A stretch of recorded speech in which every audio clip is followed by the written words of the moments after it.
Hello and welcome to a short video on plyometric training and how plyometric training can be implemented into team sports such as football and Pacific into centre halves.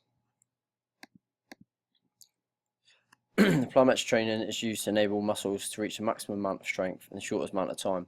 The benefits of plyometric training are seen by Miller and Markovic 2006-2007 as increase in agility, increase in vertical jump performance, increase in speed at change in direction, increase of strength and power within the lower extremities of the body. There's three phases which make up plyometrics, and that is the eccentric phase, which is where the potential energy is stored within the muscles. Amortizing phase, which is the transition phase between the eccentric and concentric phase, and at this point this phase needs to be as short as possible. And the final phase, which is the concentric phase, where the muscles in the prime movers are shortened, which then releases elastic energy from the muscles.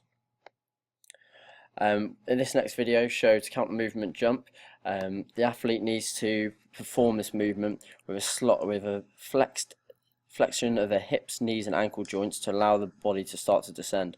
Feet should be shoulder width apart. Both arms should be kept close to the body and start driving backwards to allow the athlete to generate more power, as you see in the video. The weight needs to transfer from the heel to the toes prior to the jump phase. In the jump phase, the athlete needs to jump upwards as intensely as possible using the arms and full extension of the body to jump upwards.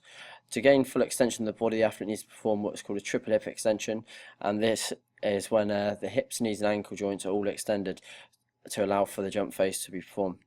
When landing phase, the athlete needs to have his knees pointing in the same direction as toes. The hips, knees and ankles should be flexed to absorb the impact and to prevent any injuries occurring. It is said that there shouldn't be any stiff-legged, shouldn't be any landing on stiff-legged, otherwise that could lead to potential injuries, ACL injuries happening. This next video is a short video about def jump plyometric exercise. It's the same preparation phase as the def jump, the counter movement jump, and the same landing phase. The only difference is the athlete is stepping off the box, and it's when he steps off the box, he's touching the floor and then springing up as highly as he can, as fast as he can at the same time. By doing this exercise, this will improve athletes' vertical jump, which is very important in centre halves when they're playing football, as they've got to corners to defend and also free kicks.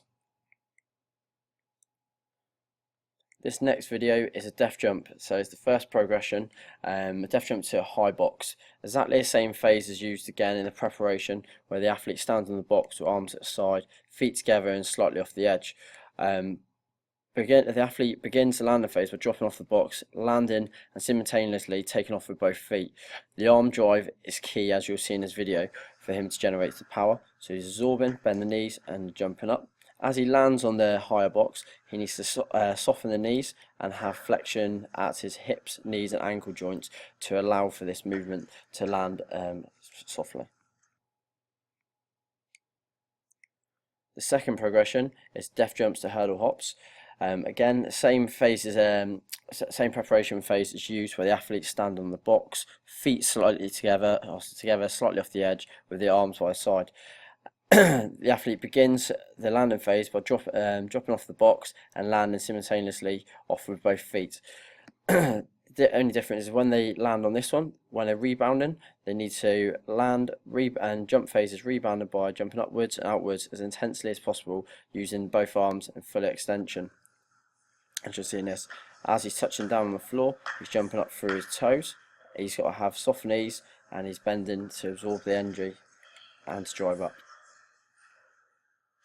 Again, he takes a step off, and then as he springs up, bends both knees, flexion, and then you got the extension on the way up and over.